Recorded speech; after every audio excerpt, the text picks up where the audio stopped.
man is being created to work, and the reason why he needs to work is to provide for himself. So that means man needs to look for job. But in a situation why man could not find job, what is he going to do? Well, what we want to discuss on the show today is job creation, even in this global challenge.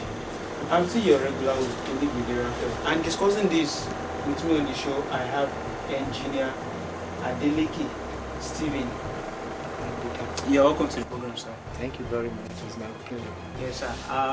Engineer Stephen Adeleke. Okay, sir. I would like to ask you, sir, how can jobs be created? Well, job creation is a big issue in our country today. But there are a lot of ways that jobs can be created. As a country, we are naturally endowed. And it's very unfortunate that over the years, we have not tapped maximally into these aspects of our economy. We have natural resources in all of the 36 states of this country. So the mining sector can employ as much as the graduates we have in this country as of today. That's one. Number two, we've been paying lip service to the issue of agriculture over the years. Agriculture is another sector of our economy that lots of our youths, our graduates, can be engaged profitably, but we are yet to tap into all these opportunities. Okay, sir. In this global challenge, this pandemic affecting now, how do you think job can be created within? Well, as far as I'm concerned, yes, we are faced with global pandemics, but it doesn't take anything away from us. Some of us that we are lucky to be engaged, we can still work, but it's because we are used to this style of, systems that are very archaic. Is the pandemic that opened our eyes to, okay, we can have, our official engagement meetings via Zoom. Many people are not aware, but when the pandemic came, even you can see that the federal executive, as of today, because of pandemic, are holding the Federal Executive Council via Zoom. Before, every ministers must appear in that chamber, in the council chamber. But now I begin to hear, yes, the Federal Executive Council of today held via Zoom by President presiding, and we have 2-3 ministers in attendance where others join via Zoom. Yes, jobs is just the same jobs that we have. It's only that instead of the manual way of doing things, we can also comply with the paradigm shift of the ICT. With ICT, a lot of things can be done. If I'm here working in Abuja, I can supervise a job going on in any part of this country. It's a matter of using the opportunity of ICT to operate. So it's still the same job we do, but we need to, go in the advanced way of doing things. We cannot just continue to doing things the same way. We don't want to move. So now, sir, what strategy do you think the government can apply to ensure that new jobs are being created? There are strategies to be adopted by the federal government in creating jobs. As far as I'm concerned,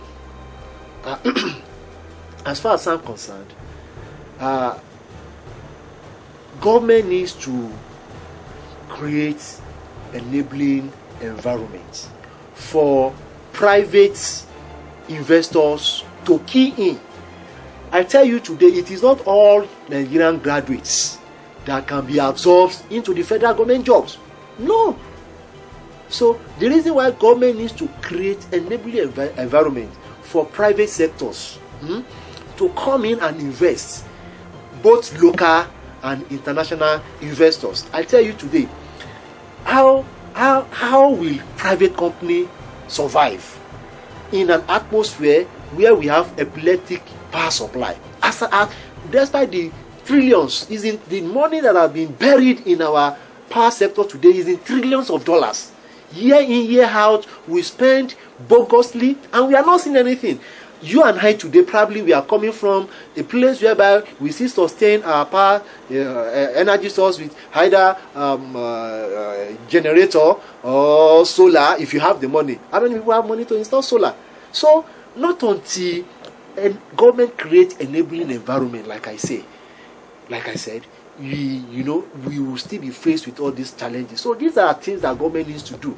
The enabling environment must be created. It's government that will do this because they are the one that owns the economy. They are the one in control of power. Okay, sir. With the new normal now, many people actually lost their job because of the pandemic. And now, with the new normal now, what kind of businesses do you think individual can venture into so that they can have something to rely on? Yeah, thank you very much. I've said it earlier that this country, we are very blessed naturally, and there is nothing you do in this land that will not thrive. People can set up businesses. There are a lot of them.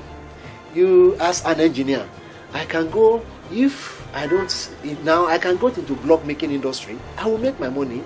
I can go into supply of building materials, I will make my money. If you are a banker or an accountant, you can, as an accountant, you can run consultancy service and you get your money. We have jobs, but like I said, if I want to go into block making industry, don't forget that I need power to sustain my business. In the event that power supply is irregular, I have to dwell on generator.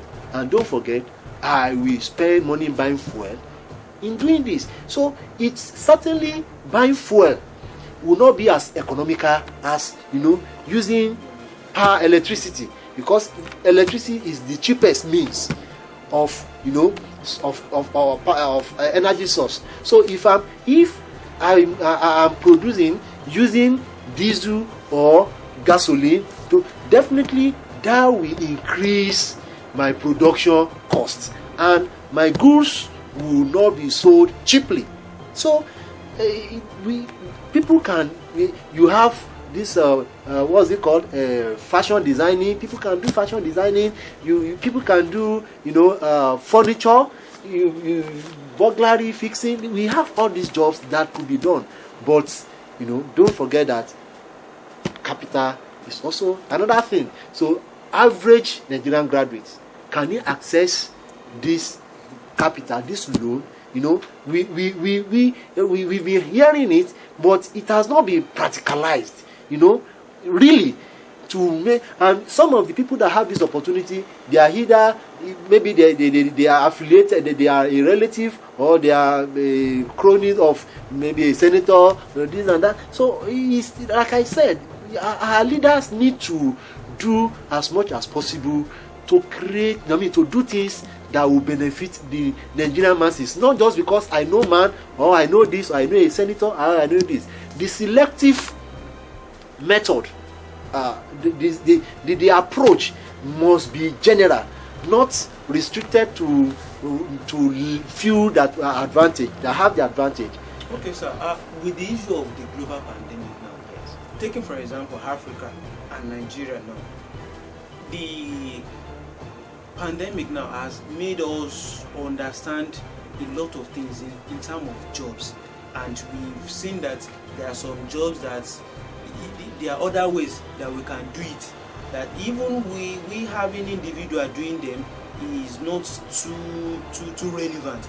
Now, what are those kind of jobs that you think will soon fade away, because at the rate at which technology is coming up now?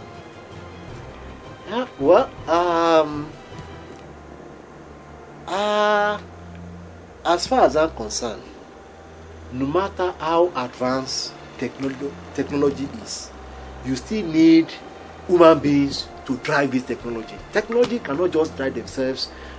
Even if it is programmed, you still need human intervention at some point to make sure that all these things, machines, run effectively. So to me, I still don't believe that technology will take away people's job.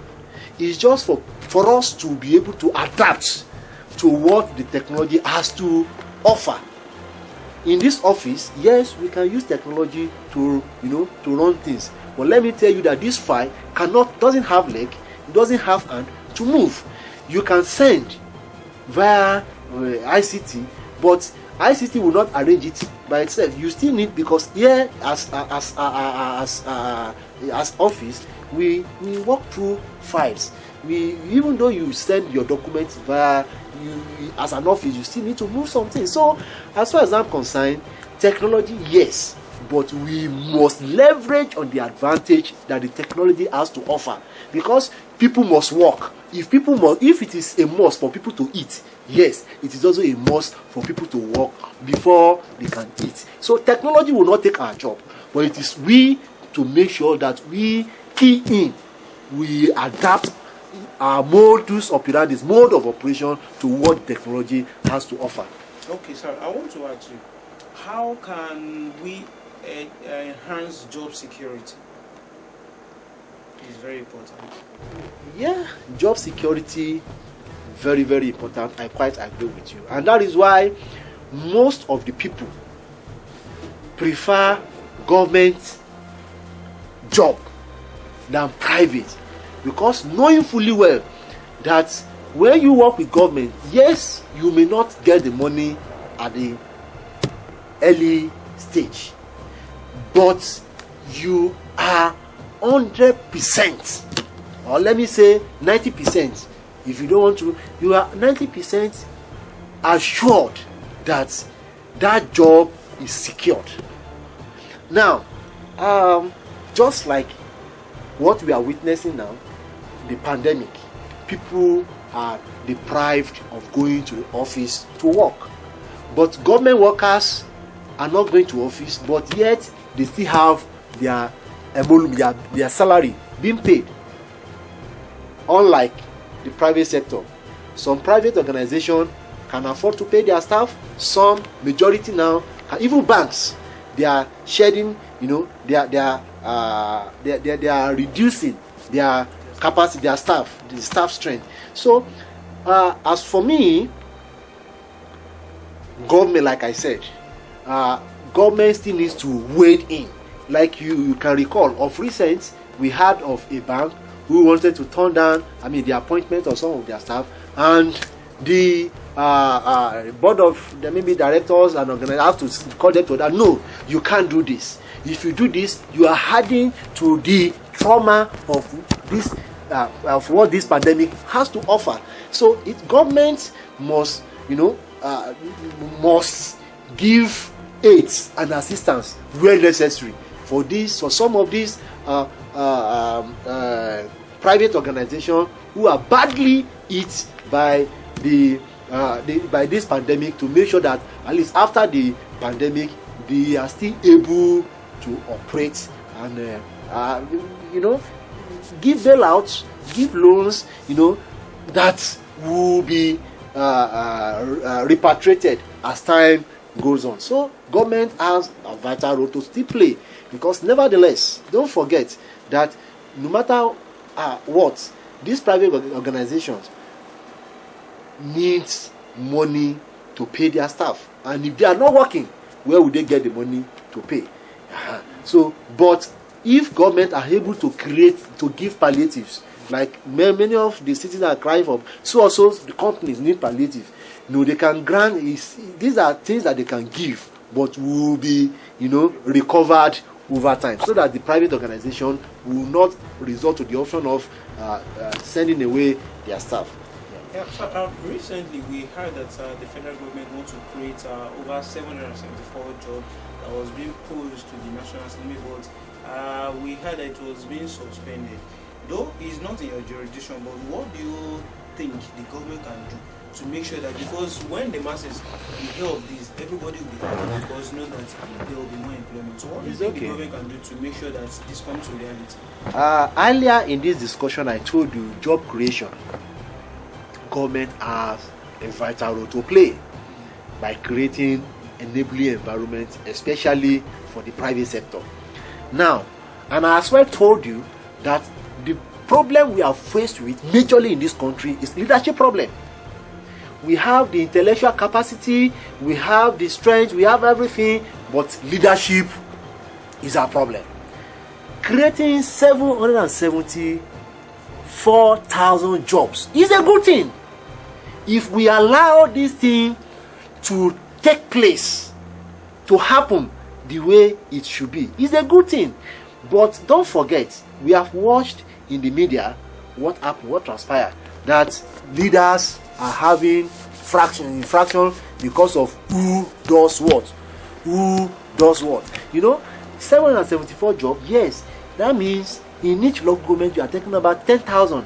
If 10,000 hands are engaged more to what we have, it will ease off the recklessness you see all over the country, the banditry, the assassinations, the communal clashes, and all this, will be greatly reduced, if not completely eradicated.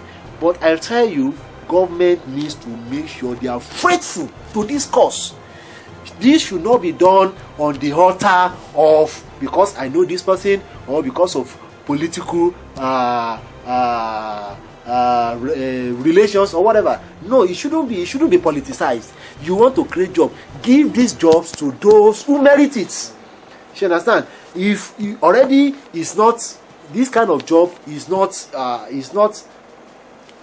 quote unquote skilled, they are majorly unskilled and probably maybe not the level of graduate. Yes, probably maybe school starts. But please, in engaging these people, make sure you follow the protocols and also allow the government agency that is saddled with this responsibility to oversee it. I think that is a good thing, but the efficacy, how it's being handled, is what is to be questioned in this regard. Oh, thank you so much, Engineer Adeleke. It's been a very wonderful time with you. Ladies and gentlemen, this is where we draw the curtain of today's show. I still remain your host.